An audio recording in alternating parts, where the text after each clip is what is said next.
Mamlaka ya Hifadhi na Uendelezaji Mji Mkongwe inapenda kuchukua nafasi hii kumpongeza kwa dhati Mheshimiwa Rais wa Zanzibar na Mwenyekiti wa Baraza la Mapinduzi Dr. Hussein Ali Mwinyi kwa kupata tena ridhaa ya wananchi wa Zanzibar katika muhula wa pili kwa awamu ya 8.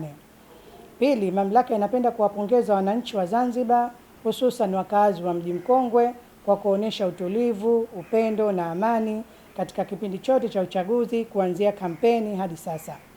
Katika kipindi cha uchaguzi, mamlaka ililazimika kupunguza usimamizi wa shughuli ndani ya Mji Mkongwe kutokana na wingi wa watu waliotembelea eneo hilo kutoka maeneo mbalimbali ya Zanzibar wasiofahamu sheria na taratibu za Mji Mkongwe, jambo ambalo lingeweza kusababisha usumbufu.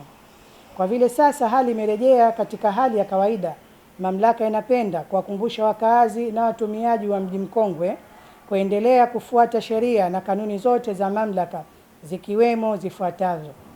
Namba 1, kutofanya shughuli yoyote ya ujenzi ndani ya eneo la hifadhi bila ya kupata ruhusa ya mamlaka.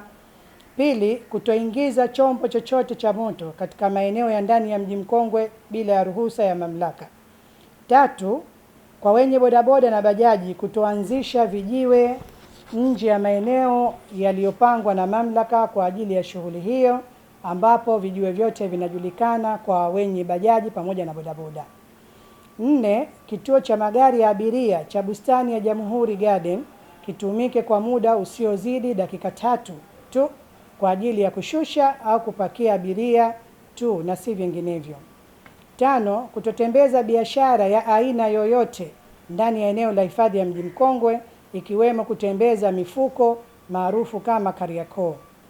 6, kutofanya biashara katika maeneo yasiyo rasmi kama vile kando ya barabara, njia ya tembea kwa miguu na kadhalika.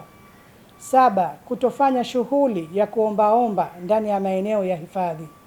8, kutosumbua wageni kwa kuwauzia bidhaa za mikononi ndani ya eneo la hifadhi. 9, kutofanya shughuli za upigaji wa debe au upapasi wa tiketi katika eneo la Malindi au maeneo mengine ya hifadhi ya mamlaka ya Mji Mkongwe. 10, kutotupa taka au kusababisha uharibifu wowote wa mazingira ndani ya eneo la hifadhi. Mamlaka inawaomba wananchi wote wanaotumia eneo la hifadhi ya Mji Mkongwe kujiepusha na uvunjifu wa sheria zilizowekwa.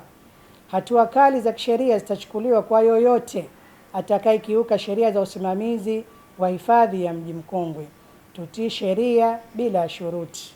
Imetolewa na Mamlaka ya Hifadhi na Uendelezaji Mji Mkongwe leo tarehe 5 Novemba 2025. Asanteni sana kwa kunisikiliza.